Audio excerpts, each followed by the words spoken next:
Hello YouTube, and welcome. We're going to be taking a look at the new Walker update for Heroes and Generals.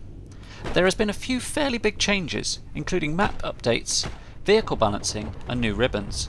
But what I'm really interested in are the new scopes, the new guns and the ability to buy anything with enough credits. We'll start with the scopes. I think this is an understandable but odd move.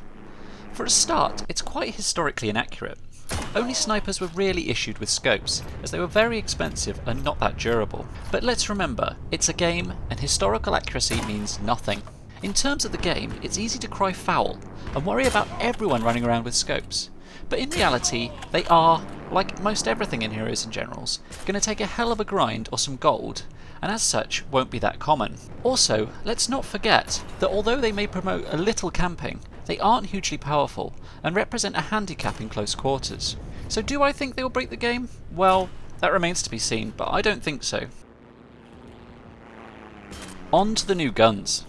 The long-awaited and iconic German Sturmgewehr 44 has finally been added, along with the hardly realistically comparable M1/M2. The STG-44 is considered to be the first modern assault rifle. It fired the 7.92 by 33mm Kurz cartridge. This shorter version of the German standard 7.92 by 57mm rifle round, in combination with the weapon's selective fire design, provided a compromise between the controllable firepower of a submachine gun at close quarters with the accuracy and power of a Carbine 98 bolt-action rifle at intermediate ranges. It was also instrumental in the design of the world's most popular rifle, the AK-47. The Americans get the less iconic and controversial M1/M2 carbine. A smaller, lightweight rifle, it was widely issued to infantry officers, paratroopers, NCOs, ammunition bearers, forward artillery observers and other frontline troops. It fired a reduced power .30 caliber 7.62mm round-nose cartridge which received both praise and criticism. The Walker update has also added the ability to buy anything with credits. Yay, I hear you cry, but wait, it hasn't come without a cost. That cost being added cost in credits to everything. So on one hand, it's good, and on the other, it's another attempt to make you buy gold, instead of grinding away your life. I for one cannot review the STG-44 and the M1/M2 unless I pick them up, because I probably will never own them. And that's such a shame because I won't drop gold on an unfinished game and I don't have the time to grind them out. Lastly, a note on the new iron sight zoom, or lack thereof. Previously, iron sights had a zoom effect applied to them that made long-range accuracy easier. Now, since the introduction of scopes, the zoom has largely been removed. On most guns, I didn't find it that apparent, but the SVT seems to suffer quite a lot.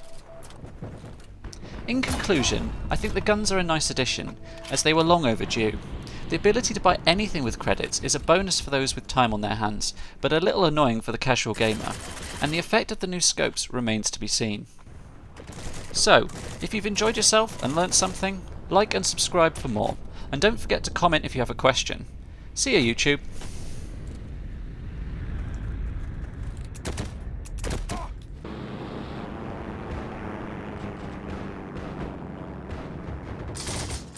Now, before we end, I've got two quite funny observation fails for you.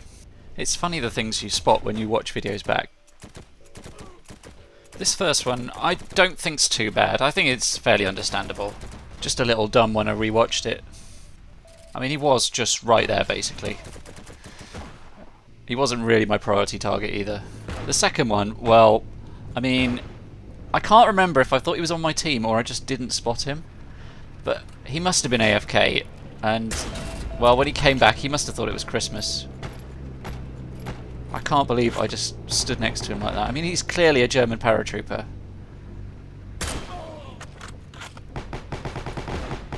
Oh well, what can you do? See you next time, YouTube.